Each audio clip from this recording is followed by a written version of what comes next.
This is the Voice of Health, sharing health principles, inspiring healthful living, because a healthy lifestyle is medicine. Broadcasting every Monday, Wednesday, and Friday at 11 a.m. Brought to you by the Lifestyle Medicine team of Adventist Medical Center Manila, Health Ministries Department of North Philippine Union Conference, Adventist World Radio, and Hope Channel Philippines. Hosted by Miss Lady Mataya Dapat. This is the Voice of Health.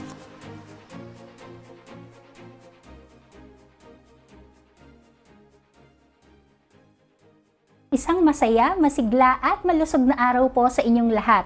Welcome to the Voice of Health, trumpeting heaven's prescription that lifestyle is medicine. Sa araw na ito, tayo po ay sabayang napapanood ng live sa GSAT Channel 37, Local Channel 45 at sa maraming Facebook pages tulad ng Hope Channel North Philippines, Adventist Medical Center Manila, Adventist World Radio Luzon at marami pang iba.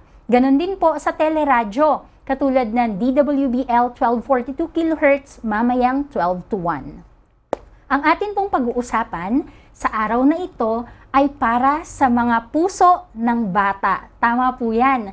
Para sa mga bata, pero syempre ang kailangan pong makapakinig nito ay mga magulang at lahat po ng concern upang malaman ano nga ba ang mga dapat nating matutunan at gawin tungkol sa congenital heart disease, ang sakit sa puso ng mga bata na mula pa sa kanilang pagkakasilang o sa pagkapanganak.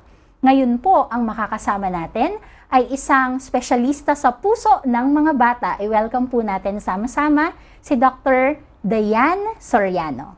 Good morning po. Good morning, Miss Lady. Hello. Thank you for inviting me here once again para magbigay ng konting information about sa mga congenital heart disease or yung tinatawag nating sakit sa puso ng mga bata. Maraming salamat. Ayan, excited na akong matutunan ito. Pero mga kaibigan, bago tayo magtuloy-tuloy, inaanyayahan ko po kayong i-share ang ating live stream program ngayon para marami ang makapulot ng tamang impormasyon galing sa ating specialista ngayon. At bago nga tayo pumunta dyan, panoorin niyo po muna ito. Lifestyle is medicine. L is for laughter, the stress reliever. I for interaction, the friendly immune booster. F is for food and fluid, the taste of health and the thirst quencher. E is for exercise, the preserving power of motion. S is for sleep, the body restorer. T is for temperance, the key to balanced life. Y, your faith, the divine healer. L is for light, the energy giver. And E, environment, the lifesaver.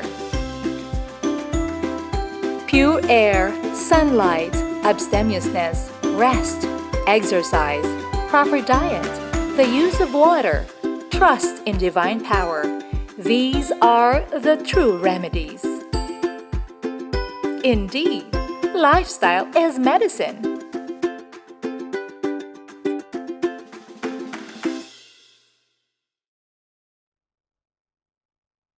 And indeed, lifestyle is medicine. Yan po ay isang programa dito sa Adventist Medical Center Manila. 6 weeks online program kung saan marami po kayong matututunan kung paano i-prevent at i-manage ang mga lifestyle-related diseases. At ang batch 4 po ay magsisimula na ngayong November. Kaya kung kayo po ay interesado to join this online program, kahit nasaang panig po kayo ng mundo at ng Pilipinas, pwedeng-pwede. I will put in the comment section na sa Adventist Medical Center Manila and Hope Channel North Philippines na page kung paano po kayo makaka-join. So, back to our topic today, congenital heart disease. Doc, simulan na po natin. Okay. Sige. So, ang congenital heart disease ay sakit sa puso ng mga bata. So, ito ay inborn. Ibig sabihin, pinanganak na yung baby nang merong sakit sa puso. So, yung insult or yung defect, nangyari siya habang nasa sinapupunan pa lang ng magulang. So ito ang pinaka-common na congenital disorder ng mga batang bagong silang at inaapektuhan nito ang 8 hanggang 12 out of 1,000 live-born infants. So kapag hindi to na-diagnose agad, pwedeng mag-result ito to life-threatening events or significant na morbidity. So pwede pa pong ikamatay ng bata kapag hindi po natin na-detect agad, especially for those na mga tinatawag namin na critical congenital heart disease. Pero kapag ito ay na-diagnose agad, nalaman agad, or na-detect agad, karamihan sa mga batang merong sakit sa puso ay meron pang pwedeng gawin, no? Hindi pa huli ang lahat. So pwede silang mag-benefit from surgery or interventional procedure at pwede silang mabuhay ng normal. So meron silang pag-asa to live a normal life or to have a good quality of life. Kaya lang, syempre, hindi maiiwasan. Ang mga ibang newborns, no, ay napapauwi from the hospital nang hindi na-detect ang sakit sa puso. Dahil ang ibang sakit sa puso ay hindi naman talaga napapansin agad, no? So some of these babies are born na okay, very well, normal na normal. Pink na pink, walang problema. Minsan wala pang naririnig na murmur, walang nakikitang abnormality. So they are sometimes discharged from the hospital na hindi na-detect. And then later on, dito na papasok yung mga simptomas, doon na malalaman na meron palang sakit sa puso ang aking anak.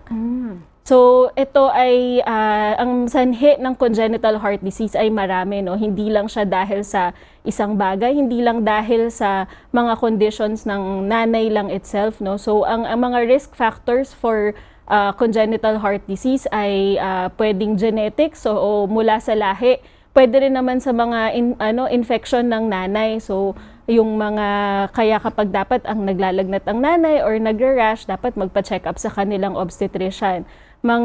Syempre, mga ibang medisina or drugs or alcohol or even some medications na pinescribe naman talaga or legally tinitake ng nanay, it can also cause, no, some of these medicines can cause congenital heart disease. And syempre, iba pang mga maternal conditions or yung mga sakit ng nanay like diabetes, ganyan. Merong itong mga possible na dinudulot sa sinapupunan ng nanay at pwedeng mag-cause ng problema or defect in the heart pagkapanganak ng bata.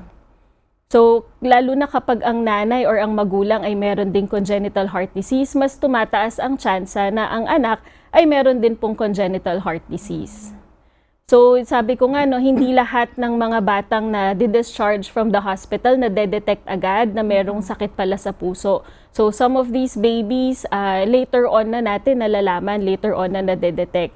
So, ang babantayan ng mga magulang or yung mga simptomas ng heart disease na dapat nilang bantayan ay minsan simple lang, no, hindi naman mukhang may sakit sa puso, hindi lahat nangingitim.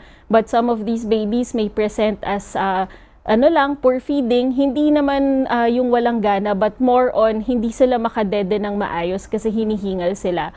So later on, makikita natin sa discussion natin sa mga iba't ibang sakit sa puso kung bakit nga ba nagkukos ng poor feeding or yung tinatawag naming feeding fatigue.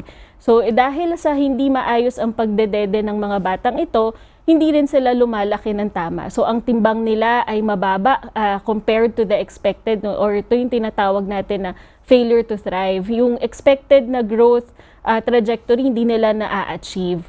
At minsan, itong mga batang to dahil nga hirap yung puso nila, pati yung lungs nila affected, ano? So, meron silang hingal, no, na hindi natin ma-explain ba't siya hinihingal. Wala namang ibang sakit, wala namang pneumonia, pero parang mas mabilis ang paghinga kumpara sa mga ibang bata.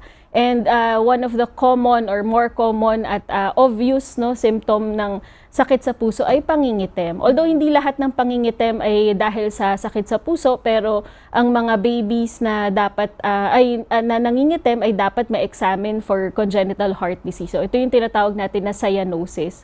So, ang mga older children naman may present with easy fatigability or madaling mapagod. So, mapapansin ng magulang, kunyari, yung mga kaklase ng anak ko, kayang umakyat hanggang 3rd floor ng mabilis. Pero yung anak ko, 1st floor pa lang, parang hingal na. So, yung mga ganun, no, parang madaling mapagod compared to their peers or mga kaklase. At hinihingal, shortness of breath, parang kinakapos ng hininga, meron ding exercise tolerance, and some of these patients may present also with chest pain. So, yung kapag ang inyong mga pediatrician ay nakadetect ng parang nagsuspetsya na merong sakit sa puso, pwede silang mag-request ng mga simple diagnostic workup like X-ray or ECG and 2D echo, and then i-refer na kayo sa pediatric cardiologist or yun po yung mga specialista sa puso, no? Kapag meron pang mga question tungkol sa anatomy, sa struktura ng puso, or sa iba pang functions ng puso, pwede pang mag-request ang inyong pediatric cardiologist ng CT scan, MRI, or even cardiac catheterization and angiogram. So, depende to sa lesion, depende sa klase ng sakit sa puso. Hindi lahat ng sakit sa puso kailangan ng lahat ng mga workup nito. But the basic na diagnostic workup are X-ray, ECG, and 2D echo. So, merong dalawang klase ng congenital heart disease. So, sabi nga ni Lady kanina, ang congenital heart disease ay kumbaga inborn, no? Pagkapanganak pa lang, nandyan na yan. Sa development ng heart, habang nasa sinapupunan pa lang ng nanay, doon na nangyari ang insult. At meron tayong dalawang klase ng congenital heart disease. Merong cyanotic, or ito yung mga nangingitim or nangangasul, no? Or tinatawag nating blue baby. So mapapansin natin yung pangingitim sa lips, sa labi, sa oral mucosa, or minsan sa mga nail bed, sa dulo ng mga daliri.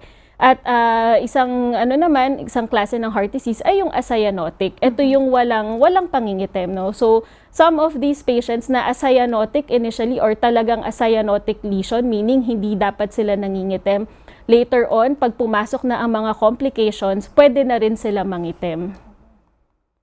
So, para maintindihan natin yung mga series of heart diseases, no, na ating ipapakita later, kailangan mapaintindi ko muna sa inyo kung ano ba ang meron sa normal na heart. Ano ba ang normal na daloy ng dugo sa ating puso. So, ang puso na normal dapat may 4 na kwarto, no? So, 2 kwarto sa kaliwa, 2 kwarto sa kanan. So, makikita natin dyan sa ating diagram, yung 2 kwarto sa kaliwa ay ang left atrium or yung LA, left ventricle or LV, right atrium or RA, ito na yun sa kanan, right ventricle or RV. So, mula sa kwarto sa kaliwa, no, yung left ventricle, dun lumalabas yung malaking ugat na tinatawag natin na aorta na nagde-deliver ng dugo sa buong katawan. At yung sa kanan naman, yun ang nagde-deliver ng dugo na asul or wala pang oxygen papunta sa baga. So ang normal na flow, pagkakuha ng dugong may oxygen sa lungs,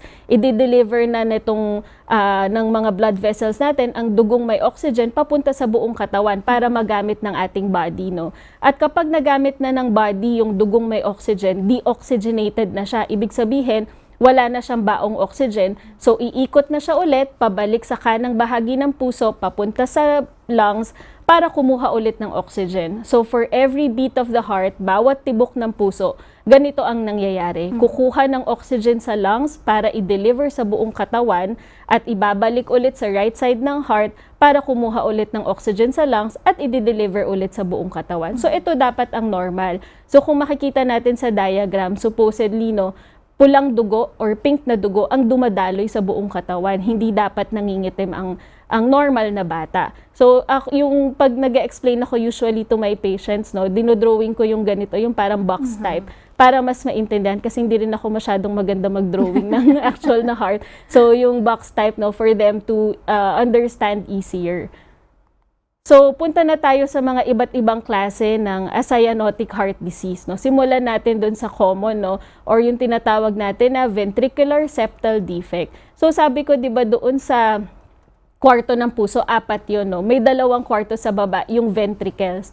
LV or left ventricle, RV or right ventricle sa kabila. So, ibig sabihin, yung parang pader, sa pagitan ng 2 kwarto na to, ang tinatawag natin na ventricular septum. So, kapag may defect dito or may butas dito, yun ang tinatawag natin na ventricular septal defect. So, more commonly, no, sa Tagalog, ang alam lang ng mga magulang, may butas sa puso ang kanilang anak. So, iba't iba rin naman ang klase ng butas sa puso, but this is one of the more common types. So, kung titingnan natin yung diagram natin doon sa kanan na bahagi ng screen, ano, yung butas ay nasa gitna ng left ventricle at right ventricle, LV to RV, no. So, yung pink na dugo na pupunta sa katawan, bago pumunta sa katawan, no, merong iba na lumulusot, no, parang nag-aano siya, nag-iiba ng ruta, lumulusot doon sa butas para pumunta sa baga. So ang ibig sabihin nito, pink pa rin ang bata, pink na dugo pa rin ang lumulusot papunta sa kanyang katawan, pero ang baga niya parang doble yung nakukuha na load, no? So hindi naman lahat double, but more than the usual na amount of blood ang pumupunta sa lungs. So basically, pag nito na tinatawag nating mga butas sa puso or shunt anomalies, mas maraming blood flow going to the lungs. Isa pang klase ng acyanotic heart disease ang tinatawag natin na atrial septal defect or ASD. So, kung yung kanina, ang ventricular septal defect, ang butas ay nasa babang bahagi ng puso. Pag ASD naman, ang butas ay nasa taas na bahagi ng puso sa pagitan ng LA at saka RA or pagitan ng left atrium to right atrium. Ang tawag sa pader ng sa gitna ng dalawang atrium ay atrial septum. So, pag may butas doon, atrial septal defect. So, tingnan natin ulit yung diagram natin sa kaliwa, yung box type, ano. So, merong butas doon sa taas na kwarto, sa pagitan ng taas na kwarto. So, yung pulang dugo, bago siya pumunta sa katawan, merong lumulusot doon sa taas na butas, papunta sa baga. So, pink pa rin ang bata pag hindi complicated, pink pa rin siya, hindi pa rin siya nangingitim.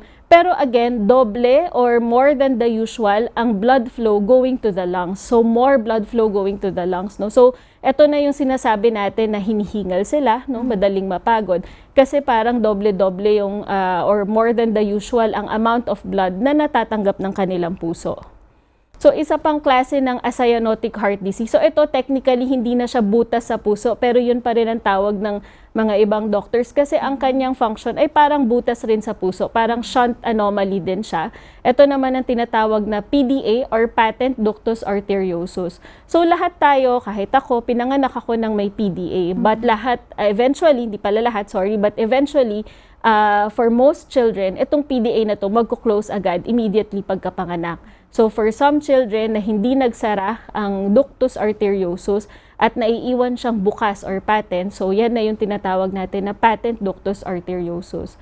Ang PDA naman ay nasa pagitan ng malaking ugat mula sa papunta sa katawan at malaking ugat papunta sa baga. So basically para siyang ang tawag ng ibang magulang ay ekstrang ugat, pero nagfa-function din siya as a shunt, no? Kasi ganun pa rin ang nangyayari, more flow ang pumupunta papunta sa baga. So yung mga dugo na dapat ay pupunta lahat sa buong katawan, yung pink na dugo, some of it will go to the lungs. So eventually, dadami rin yung blood flow, no, papunta sa baga. Katulad ng mga unang mga sakit na na-mention natin, yung VSD at ASD at PDA, lahat sila ganun ang nagiging effect, mas maraming blood flow going to the lungs. So dahil dyan, anong nagiging simptomas nito? So pansin natin, no, dun sa mga diagram, maraming blood flow to the lungs. So ang term natin dyan minsan sa Tagalog, binabaha ang baga, no? Maraming dugo na dumadaloy sa baga, baha ang baga. Kaya dahil dyan, hingal ang bata, no? So parang mabilis ang paghinga, kahit na naglalaro, kahit na comfortable siya, kahit na parang okay naman siya tingnan, pero kung i-observe talaga natin ng kanyang respiratory rate, usually it's faster than normal. So dahil dito, doon na pumapasok yung hingal pag dumedede. So gusto niyang dumede, lalo na yung mga infants, no, gusto nilang dumede, parang ang hayok nga sila sa pag-feed. But then again, hinihingal na sila. So imbes na yung mga katulad ng ibang bata or normal na bata na dire-diretso no mag-feed around 15 minutes, dire-diretso mag-suck, walang problema. Itong mga batang to magsasak for 5 minutes, minsan 3 minutes, tapos pagod na. So they would rest bago mag-feed ulit. So kaya parang poor feeding, no, ang iniisip ng mga magulang minsan, mahina dumede or walang gana dumede kasi putol-putol, or some of the mothers would explain this as putol-putol dumede. So this is a classic symptom, no, yung feeding fatigue.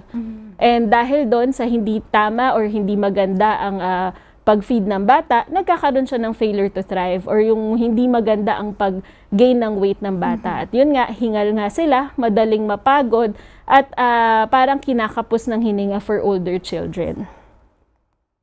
So, punta naman tayo sa isang klase ng acyanotic heart disease or yung hindi nangingitim na klase ng sakit ng puso, pero hindi siya butas. So, ito yung pulmonic stenosis, no? Ibig sabihin nito, masikip yung valvula paakyat sa pulmonary artery. So, ang pulmonary artery ay nanggagaling sa kanang kwarto ng puso or mula sa right ventricle. Ito yung ugat papunta sa baga. So, tingnan natin yung diagram natin, no? Maliit yung pulmonic valve. Minsan makapal nga actually yung mga leaflets ng valve, pero maliit yung pinaka orifice niya, so konti ang dumadaloy na dugo. So, dun sa ating kabilang diagram, dun sa box na diagram natin, kita natin na not all the blood na dumadaloy sa RV ay swabing nakakalusot, no? So, hindi lahat nakakalusot ng swabe papunta sa lungs, no? At syempre, yung right ventricle, nahihirapan. So, kumakapal siya, no? So, ang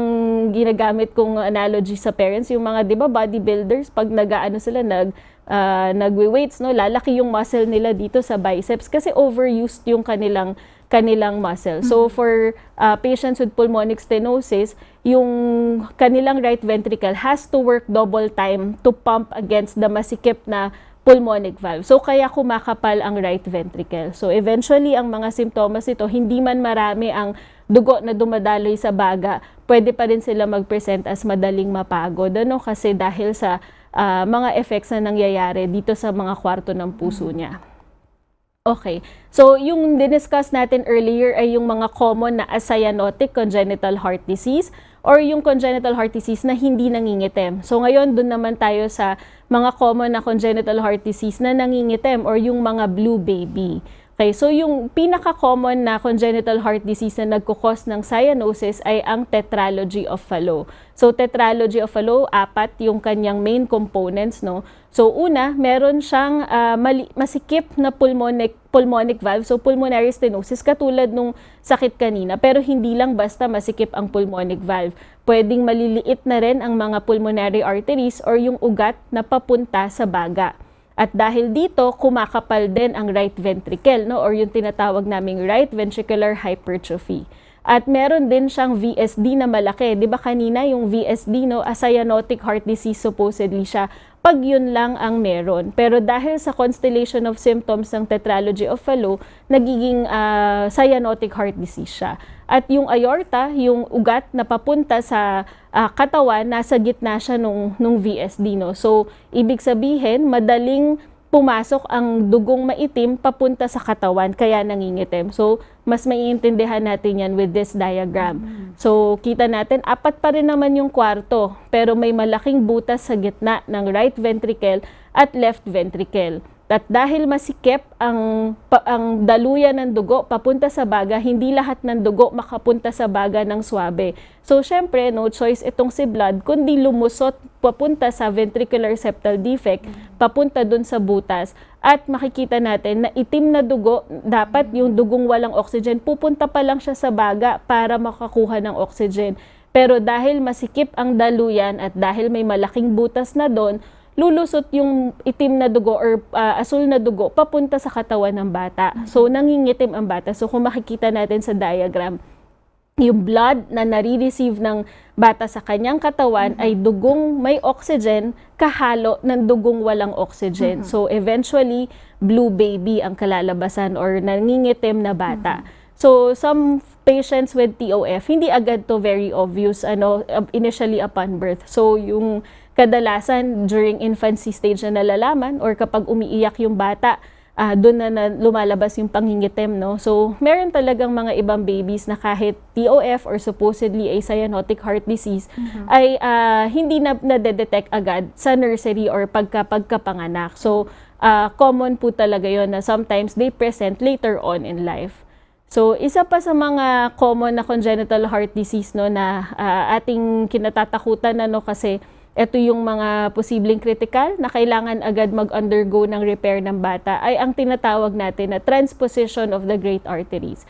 So, sa kabilang side, makikita natin ang normal na heart, no, katulad ng diniscuss natin kanina, no. So, ang aorta, ito yung ugat na papunta sa buong katawan, dapat galing siya sa left side ng heart para pink na dugo ang matanggap niya. So, yan yung parang candy cane na structure dyan. And ang pulmonary artery or yung ugat na papunta sa baga, dapat galing siya sa right ventricle. Kasi asul na dugo pa or dugong walang oxygen pa ang carry niya at papunta pa lang siya sa baga para kumuha ng oxygen. So pag sinabing transposition of the great arteries, nagbaliktad yung dalawang malaking ugat. Ibig sabihin, yung ugat na papunta sa katawan ay nanggagaling sa right ventricle. So wala pang oxygen, dinadala na agad sa katawan. At yung dugong papunta sa baga ay galing sa left ventricle. So may dala-dala na nga siyang dugong may oxygen, babalik ulit siya doon sa lungs, no? So ito yung mas maiintindihan natin na diagram para sa transposition of the great arteries or TGA. So makikita natin nandoon sa yellow yung normal na heart, no? So supposedly very smooth ang blood flow, no? So blue blood will go to the lungs to get oxygen, magiging red blood na siya at i-deliver ang red blood papunta sa buong katawan. Kapag nagamit na ng katawan ang dugong wala ng oxygen kasi used up na, so babalik na siya sa right side ng heart para kumuha ulit ng oxygen sa lung. So yan yung normal. But in transposition of the great arteries, dahil nagbaliktad siya, tingnan natin yung diagram natin, no? So yung dugong may oxygen na, nanggaling na siya sa lungs, babalik ulit siya sa lungs, pabalik-balik lang siya sa lungs, ikot-ikot lang siya sa lungs nang hindi dumadaloy sa bata. Ngayon, yung dugong wala ng oxygen na gamit na ng katawan, babalik ulit siya sa katawan as blue blood. So, magiging maitim po talaga ang bata. So, supposedly, with this kind of heart, hindi talaga yan mabubuhay. Pero bakit may mga pinapanganak na merong TGA at buhay? Dahil ito sa mga extrang mga shunts, no, or yung mga fetal shunts na nasa puso, no, na ito yung nagsisilbing kumbaga lifeline nila, ba't sila buhay. Minsan merong ugat doon sa yung tinatawag nating PDA o kaya butas sa gitna ng taas na kwarto or patent foramen ovale. Kaya nabubuhay ang mga batang may TGA initially, no? But once itong mga structure na to ay magsara, kunyari masyadong maliit ang patent foramen ovale, maliit ang butas sa gitna ng puso at magsasara na ang PDA or maliit ang PDA, babalik na sa ganitong itsura ang circulation ng bata na puro blue blood lang ang dumadaloy sa kanya, pwede pong mamatay ang bata. So ito yung mga klase ng congenital heart disease na kailangan natin talagang aksyonan agad. So isa to sa mga tinatawag natin na critical congenital heart disease. So ang simptomas ng mga cyanotic heart disease, nangingitim, so medyo blue or nangangasul or nangingitim ang kulay ng mga labi at yung sa mga kuko. Mas lumalala ang kanilang pangingitim pag umiiyak at pwede rin eventually, no, pwedeng magkaroon ng hirap sa paghinga, hingal or mabilis ang paghinga, irritable ang mga batang to, hindi na rin dumidede ng maayos, especially if medyo complicated na, masyado nang mababa ang oxygen sa dugo at nangangasim na ang dugo. So ito na yung mga delikadong mga klase ng congenital heart disease, no? So ang sabi natin, merong klase ng congenital heart disease na pwede naman sila lumaki ng parang walang nararamdaman initially, tapos ang complications papasok na lang later on. Meron din naman mga critical congenital heart disease na kailangan natin i-address agad, no? But for all of these congenital heart diseases, kadalasan ang pinaka-treatment lang ay opera or interventional procedure, no? So we can do medical management just to control the symptoms. For sometimes for preterm, pwede tayong merong mga gamot na pwedeng ibigay para makatulong na isara ang PDA. But for most congenital heart diseases, open or closed heart surgery para makorek ang lesion o kaya yung tinatawag natin cardiac catheterization and interventional procedures. So ang kinokorek natin ay yung struktura, no? So usually yung mga tanong ng magulang, hindi po ba ito makukuha sa gamot? Wala po bang gamot na pwede ibigay na magpapasara ng butas sa puso ng bata? So sabi ko nga, aside from the preterm na merong period na pwede tayo magbigay ng gamot, for most congenital heart diseases, hindi na. Kasi structure ang problema. So, one thing that I use, no, analogy para ma-explain sa magulang. So, imagine mo ang isang bahay na ginawa ng mali ang pagkakagawa na yung toilet nasa sala, yung bed, yung kama nasa banyo, no? So, parang mali-mali yung pagkakagawa. No matter how much you repaint the house, mag-treatment ka dun sa gamot, sa bahay, lagyan mo ng mga kung ano-anong palamuti, iba-iba pa rin ang structure niya, ang pagkakagawa niya. So parang ganun din sa congenital heart disease. Kahit anong gamot ang ibigay natin, yung structure mismo yung problema at yun ang kailangan i-correct. So yung medical management na tinatawag natin ay usually just to control the heart failure symptoms para medyo gumanda ang quality of life ng bata, hindi masyado hingal, no? But basically, ang karamihan sa congenital heart disease or sakit sa puso ng mga bata ay kailangan ng structural correction, no? So, ooperahan or sa mga simpleng butas sa puso, meron tayong mga procedure na pwedeng gawin na hindi naman opera pero still is an invasive procedure para masara ang mga butas sa puso na to. So, yun po ang isang take home na kailangan natin malaman, no? So, most congenital heart diseases kailangan po talaga ng procedure and ng correction kasi kahit anong gamot ang ibigay natin, hindi magsasara yung lesion, hindi mako-correct yung masikip na valvula. So, the medications that we give are just to control the symptoms and just to help the child live a good quality of life. So, yun lang po. So, thank you very much. Ang aking isang take-home na message para sa atin is, a joyful heart is good medicine. Sabi sa Proverbs 17:22, no? So, kapag tayo ay masayahin, no, at maganda ang ating disposition sa buhay, so maganda siyang magaganda ang ating ang ating health din and overall, no. So maganda po itong verse na to, no, mula sa Proverbs. Ayun lang po. Maraming salamat po. Dr. Dyann Soriano, specialista po para sa mga bata, especially po dun sa mga may sakit sa puso. Doc, napakalinaw po ng inyong pagkaka-explain. Thank you. I really appreciate po kung paano nyo ginawang box-box, no? No, na mas madali talaga naming maunawaan. Kasi katulad ni Doc Dyann, hindi ko alam kung may iba sa inyo nakaka-relate din sa akin. Hindi rin talaga ako sa drawing. So, madaling maipaliwanag. Pero yung ginawa ni Doc ngayong umaga, talagang mas naunawaan ko po kung ano ang mga nangyayari dun sa mga tinatawag na blue baby. Yun pala, no, pwedeng yung blue, wala pang oxygen, mapupunta na sa katawan, kaya pala nagiging blue baby at marami pa pong iba. Mga kaibigan, kayo po, kamusta po kayo dyan? Meron ba kayong mga katanungan tungkol sa atin pong napag-usapan sa araw na ito? I-comment nyo lang po at akin niyang binabantayan upang maitanong natin kay Dr. Dyann Soriano. Doc, meron na nga po akong nakita, no, na isa po dito na nagtanong at ang sabi po niya, siguro ito rin yung tinatanong ng ilang mga magulang kapag sila ay nagkaroon ng anak na meron pong ganitong sitwasyon. Ano bang nagawa ko o meron ba akong nagawang mali at nangyari ito? Okay. Ano ang talagang dahilan kung bakit nagkakaroon nga daw ng mga butas sa puso? Okay. So, isa sa mga causes ng congenital heart disease, no? Actually, marami sa causes na pakita natin kanina. Multifactorial po kasi ito. Ibig sabihin, nagpe-play ng role ang genetics, ang environmental factor, maternal conditions, no? But sometimes, kahit sa mga magulang or mothers na ginawa naman ng lahat, nagpa-check up even before pa nga mag-conceive, nagpapa-check up na, nagpapa-check up regularly sa kanilang obstetrician sa buong pagbubuntis, umiinom ng vitamins, umiinom ang lahat ng pine-prescribe sa kanila, but still nangyayari pa rin ito. So one thing that I tell to the mothers ng mga pasyente ko is, it's not your fault. So maraming factors, minsan hindi natin naman na foresee agad. So sometimes the ultrasound can come out normal.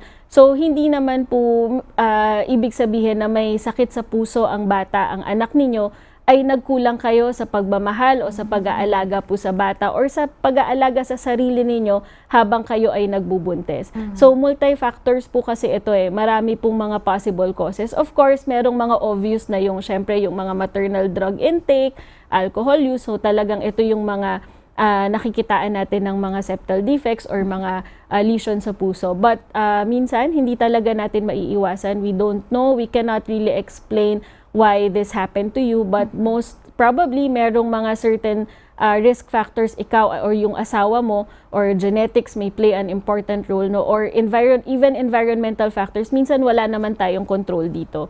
So one thing that I tell to the mothers of my patients is it's not your fault, do not blame yourself too much, kasi kapag ang anak mo ay may sakit sa puso, lifelong journey to, sasamahan mo siya sa kanyang pagpapagamot, sa kanyang pagpapa-opera. So one thing na very important is dapat ang nanay, ang tatay, malakas ang loob, hindi sinisisi ang sarili nila sa mga nangyari sa kanilang anak. Kasi kailangan yung strength niya, kailangan ng anak nila, no, sa kanilang journey, sa pagpapagaling, pagpapa-opera, sa buong journey nila sa kanilang sakit sa puso. Wow, napakaganda po, no? Napaka-reassuring po ng inyong sagot, Dr. Dyann.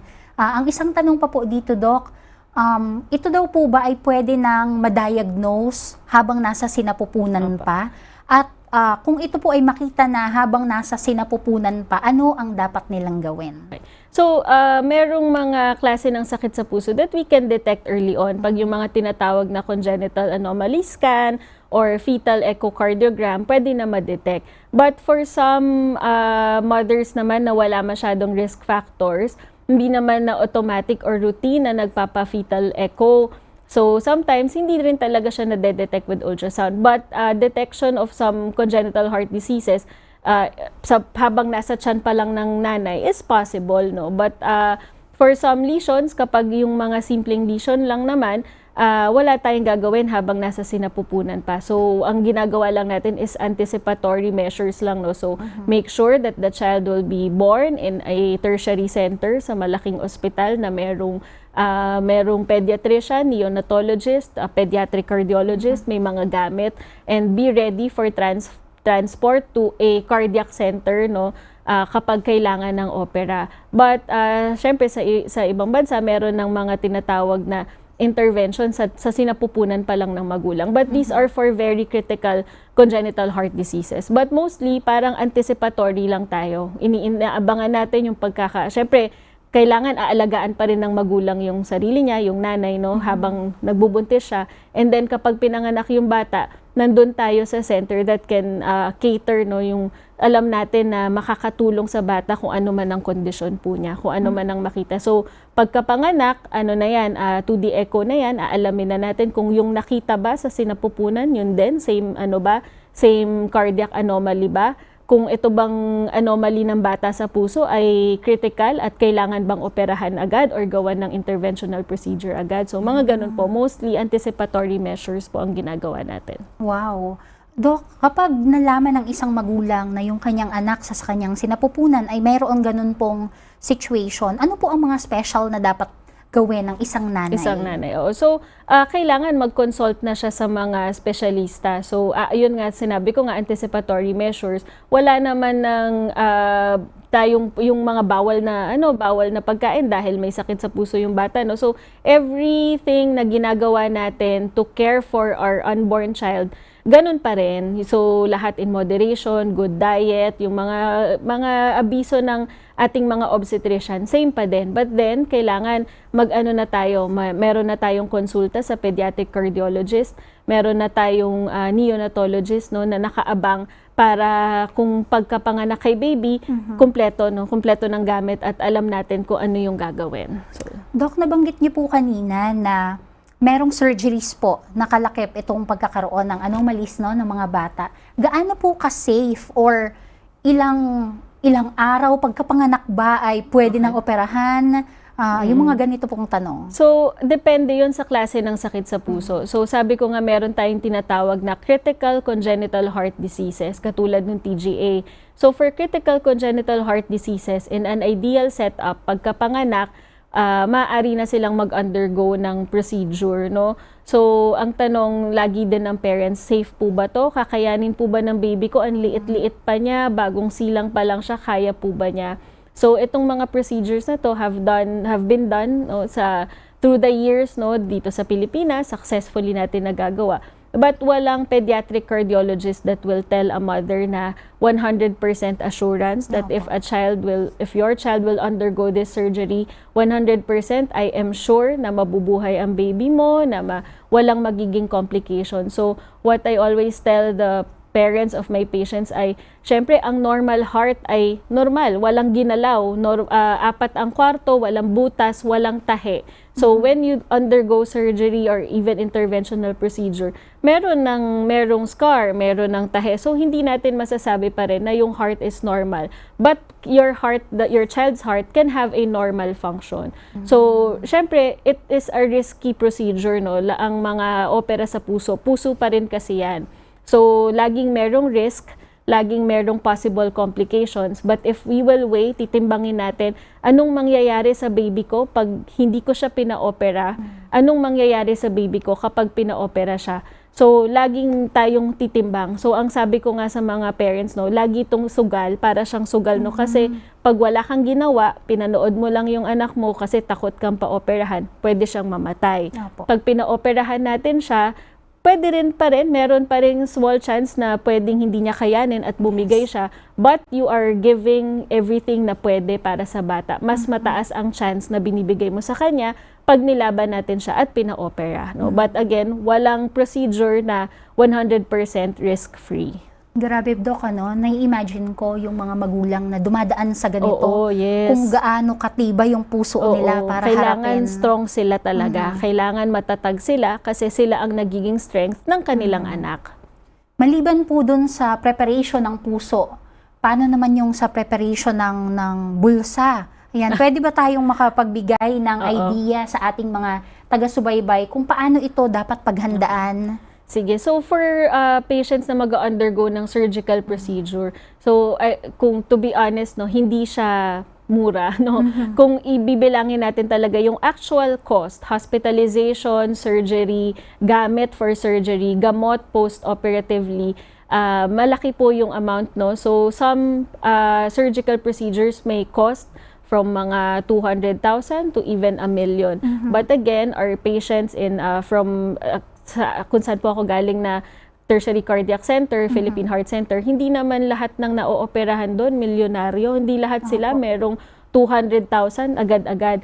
We have social services, no, that can help us na kung tuturuan tayo saan pwede kumuha ng pondo. So meron tayong mga indigent patients na naooperahan na wala naman pong ganong kalaking halaga. So, ang importante lang na sinasabi namin sa parents ay dapat matyaga kayo, no? So, yung mga social worker natin, masipag sila, magaling sila magturo. They will tell you where you can ask for help. So, a lot of patients, makikita mo, meron silang mga fundraising sa Facebook, nagtitinda ng t-shirt, ng brownies, ng biko. Meron akong pasyente, nagtitinda ng biko yung mami niya. And nakakaya, no? So, hindi sila mayayaman, hindi sila mga milyonaryo, pero basta para sa anak nila, kaya nilang gawin, no? So, may mga institution na pwedeng tumulong sa inyo, mga foundations, mga government officials, no? Yung mga guarantee, hingi tayo ng guarantee letter, at pwede niyang makover ang operation. So, walang imposible. Alam ko, Miss Lady, common, ano yan, ng mga magulang na, wala namang kaming pampa-opera, so hayaan na lang natin. But no, maraming paraan, maraming pwedeng tumulong po sa inyo kung talagang decided kayo na gusto nyong gumaling ang inyong anak na may sakit sa puso. Wow. Thank you very much po, Doc. Talagang I really appreciate how you are explaining sa amin. Ang isa pa pong tanong na pwedeng siguro naisip din ng mga magulang, kapag naging successful ang operation nung sanggol, ito po ba ay uulit pa ang operasyon kasi lumalaki pa siya Merong mga certain sakit sa puso na pagka kinorek natin, okay na yon, yun na yon, no? So if the surgery is successful, they can live a normal life. So may mga pasyente na yung mga senior doctors, no, na meron na sila mga pasyente na abogado, doktor na naging naging okay ang quality of life. But of course, there are more complex cardiac problems na hindi lang isang opera. Meron po talagang mga sakit sa puso na yung initial opera ay para lang mabuhay muna yung bata, hindi pa talaga siya total correction or palliative procedure lang. And then after a few years, tsaka nagagawan ng next step. So for some of our patients, minsan 3 opera in their lifetime. So, it really depends on the cardiac lesion, kung ano yung sakit sa puso. But for some na naoperahan na, marami naman sa kanila na babantayan lang, monitoring, gamot, 2D echo regularly. But pwedeng yun na yung definitive or corrective procedure sa kanila, isang procedure lang. But yun nga, meron talagang iba na kailangan ng subsequent or series of operations. Grabe. Habang na-imagine ko, habang ina-explain niyo po, talagang matindi yung laban na kinakaharap. Ano? Kaya pala kung meron tayong mga kakilala na merong ganitong sitwasyon at meron tayong kapasidad para tumulong, sana po ibigay natin sa kanila yung kaya po natin. Sa pagkakataong ito, mga kaibigan, hayaan niyo po na tingnan ko kung sino ang mga taga-subaybay natin ngayon, babatiin ko sila at titingnan ko na rin kung sino po ang mga may katanungan. So thank you so much daw po Dr. Dyann Soriano sa inyo pong pag-guest ngayon. Sabi ni Dr. Linda, yung kanyang tanong, may tanong po siya. Ang tanong niya po, ang mitral valve prolapse ba ay isang congenital disease? Ang mitral valve prolapse po ay usually acquired siya. So actually, when you just say prolapse, parang bumaba lang yung, lumundo lang yung valvula. So karaniwan, ito ay nandyan na pagkapanganak, pwedeng nandyan na pagkapanganak. Pero for some, yung pag-prolapse sa kanya ay dahil sa iba pang mga naging sakit katulad ng rheumatic heart disease, pwedeng nagpo-prolapse din yung valvula doon, kaya nagko-cause ng mitral regurgitation. Pero meron din talagang mga congenital na or pinanganak na merong problema sa mitral valve. So depende yan, but most commonly for mitral valve prolapse, po pwede siyang congenital, po pwede siyang acquired. Thank you, Doc. Marami din pong salamat sa mga iba pa nating taga-subaybay. Nandito si Ma'am Zenaida Galang, si Ma'am Pinky Lozada Sakiton. Hi, Ate Pinky. Yung mga kaibigan ko po ito. Andito rin si Ma'am Eugenia Briones. Sabi niya, thank you, Doc Dyann. I'm not in the medical line, but your explanation are so clear. Kudos, sabi niya po. Si Miss Aileen Tapaya, watching from Adventist Hospital, Calbayog, one of our sister hospitals. There are 10 Adventist hospitals po in the Philippines, and isa dyan ang Calbayog. And also, shout out sa Adventist Hospital Santiago, na dun din po ay live din po tayo sa kanilang Facebook page. Si Ma'am Zenaida, may comment po siya. Sabi niya, I'm watching, my grandson was operated 3 times in his congenital heart disease. He's now 9.5 years old. Praise the Lord, he's fine. He has follow-ups yearly, and he is updated in his status as of now. His possible last operation is around 14, between 17 years old, and his parents are preparing for that. God is good. So meron talagang pwedeng mabuhay ng normal kahit maraming operations. Yes po. Andito rin si Ma'am Ineng Makmal, si Ma'am Eugenia Briones. Again, sabi niya, ang mga sagot sa tanong ay very encouraging and inspiring, provides strength to parents. Thank you so much, Doc. Sabi niya ni Ma'am Galang, asking about tetralogy of Fallot. Ayan, I think yun po yung last na na-explain po natin. Second to the last. Second to the last, ayan. Si Ma'am Janet Rosel Tolete. Hello po, Ma'am Janet from PPH family. Thank you po for watching. Dito naman tayo sa kabila nating Facebook. Nandito si Sir Benjamin Umpig Racadjo, watching from Nueva Ecija. Marami pong salamat.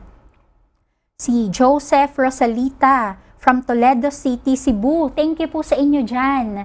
Tayo po ay live sa kanilang teleradyo, Hope Radio, Toledo, Cebu. Si Miss Alma Benoy, thank you. Ma'am Lilia Iyog, syempre ang si Ma'am Victoria Navarro na lagi pong nakasubaybay sa atin. Nandito rin si Ma'am Amelia Garcia, si Miss Flora de Ocampo. Ayan, marami tayong mga taga-subaybay dito. Si Miss Christy Pesigan, Dalia Bueno, si Danila Gapus. Thank you very much po. And ayan, maraming salamat po sa inyong lahat. They are thanking you, Doc. Marami daw po silang natutunan sa inyo pong lecture today. Salamat mga kaibigan, ayan, ako rin marami akong natutunan sa atin pong lecture today about congenital heart disease kay Dr. Dyann Soriano. Bago tayo tumuloy. Baka meron pa kayong ibang tanong, ihabol niyo po sa comment section. Aabangan ko po yan pagkatapos nitong video na ito. Are you suffering from heart disease, diabetes, hypertension, obesity, stroke, anxiety, and other lifestyle diseases?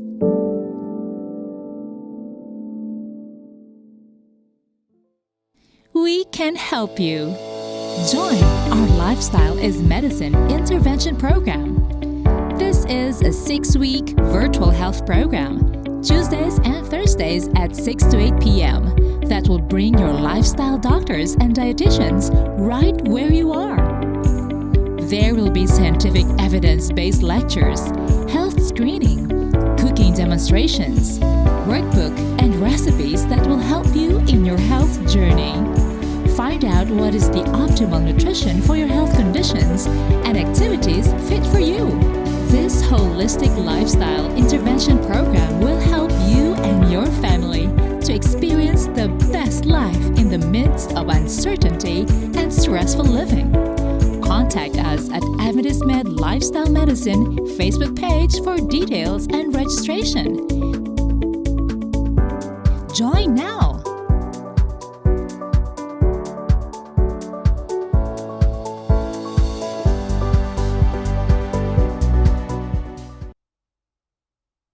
And once again, that's Lifestyle is Medicine intervention program na available po dito sa Adventist Medical Center Manila. Nakita niyo po na ang programa na ito ay online, 6 weeks, Tuesdays and Thursdays, 6 to 8. Pero minsan sa sobrang enjoy nila, lalo na pag may cooking demonstration, naabot sila ng mga 9. So mga kaibigan, the next batch will start this November. Kung kayo po ay interesado, I will put in the comment section kung paano kayo makaka-join. And speaking of lifestyle, gusto kong itanong kay Dr. Dyann kung ano po ang role ng lifestyle para sa may mga ganitong kondisyon. Okay, so nakita natin kanina no, yung risk factors for having congenital heart disease starts from maternal care. So yung mga magko-conceive pa lang or mga parents na may balak mommies na magbalak magbuntis, kailangan very important pa rin ang healthy lifestyle para maiwasan ng mga preventable diseases like diabetes, mga ganyan. Although sabi nga natin minsan hindi maiiwasan. No? So for the children na mayroong sakit sa puso, lifestyle medicine is still very important dahil important nga sa isa sa mga advocacy namin sa mga pasyenteng may sakit sa puso, no, pwede pa rin silang mamuhay ng normal. Rehab is an important part of their recovery. Yes. So meron silang mga exercises, mga play, and of course, syempre kung meron sakit sa puso, gusto na natin na yung yung best condition na ng kanilang katawan. So proper diet and exercise even for patients na may sakit sa puso is very very important. Kahit lalo na kung naoperahan na or for operation, kailangan yung preventive medicine ang isa sa mga aming advocacies no for these patients. Thank you very much, Doc. And meron po tayong mga humabol na comments. Sabi po dito ni Miss Jonna Selga Gonzaga, hello po, watching here from Palawan. Wow. At sabi niya, my daughter was operated as young as 1 year and 5 months.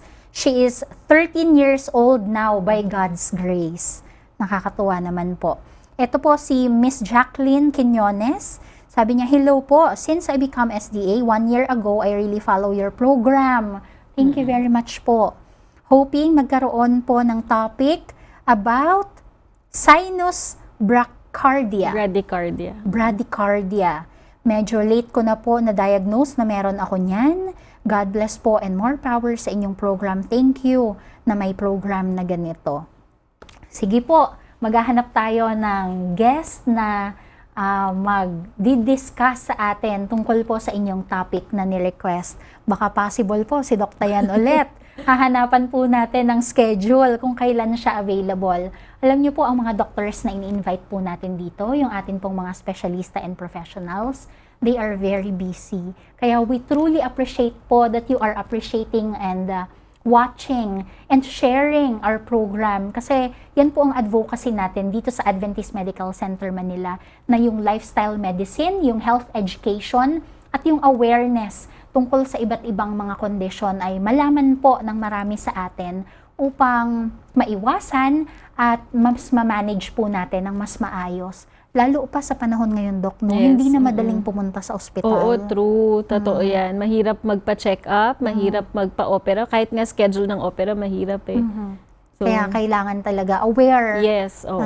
Aware po tayo. Mga kaibigan, talagang marami din akong natutunan. At alam kong kayo din. Kaya kami talaga ay nagpapasalamat na nakasama natin. Tayo ay nagpapasalamat na nakasama natin si Dr. Dyann Soriano. Doc, thank you din po. Baka meron pa kayong gustong i-advise, sabihin sa atin pong audience.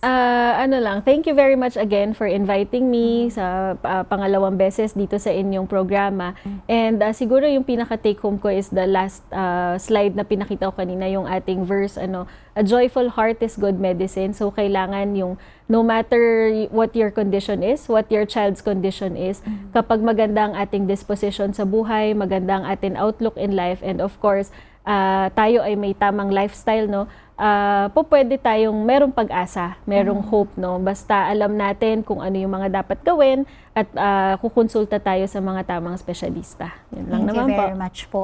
At syempre, gusto ko po kayo ulit imbitahan na kung gusto niyo magkaroon ng better lifestyle, ito kasi mahirap gawin mag-isa. Pero kung meron tayong kasama at mga espesyalista na mag-guide sa atin, mas nagiging madali. Kaya ang Lifestyle is Medicine Intervention Program po, mga kaibigan, ay this coming November, last batch for 2021. Sana po, i-consider nyo to join sa programang ito. Hindi kailangan na meron ng sakit. Kung ayaw magkasakit, mas magandang masimulan na po ang healthy lifestyle. At bago tayo magtapos, gusto ko po sana, Doc, na ipanalangin ang atin pong mga taga-subaybay. Mga kaibigan, manalangin po tayo. Ama naming Diyos na makapangyarihan sa lahat, marami pong salamat sa panibagong impormasyon na binigay niyo po sa amin sa pamamagitan ni Dr. Dyann Soriano. Hiling namin, Panginoon, palakasin niyo po ang bawat isa sa amin, lalo na po yung merong mga anak na meron pong ganitong kondisyon. Ngayon, nalaman namin, Panginoon, na hindi po ito madali. Nawa po, please provide for their needs. Please sustain them with strength. Please give them all the means they need upang matulungan po ang kanilang buong pamilya. Salamat po sa pagdinig sa aming dalangin at sa kasiguraduhan na sa inyong pagbabalik, kayo po ay nariyan upang kami ay bigyan ng buhay na walang hanggan. Ito ang aming hiling sa pangalan ni Jesus. Amen. Marami pong salamat ulit, Doc. Thank you ulit. Thank you din. I really look forward po yung sunod nating episode video. Sige po. Ayan. Mga kaibigan, thank you very much po sa inyong pagsubaybay dito sa Voice of Health. Monday, Wednesday, and Friday po ito, 11 to 12. Huwag po kayong makakalimot na tumutok at i-share ang ating programa. At syempre, sa teleradyo, tayo po ay live din sa DWBL 1242 kHz, 12 to 1 naman po ng hapon. Hanggang sa muli, nawa po kayong lahat ay maging masaya, malusog at masigla kahit po nasa gitna tayo ng pandemya. At huwag niyo pong kalimutan ang laging paalala dito sa Voice of Health that your lifestyle is medicine. Bye. Thank you.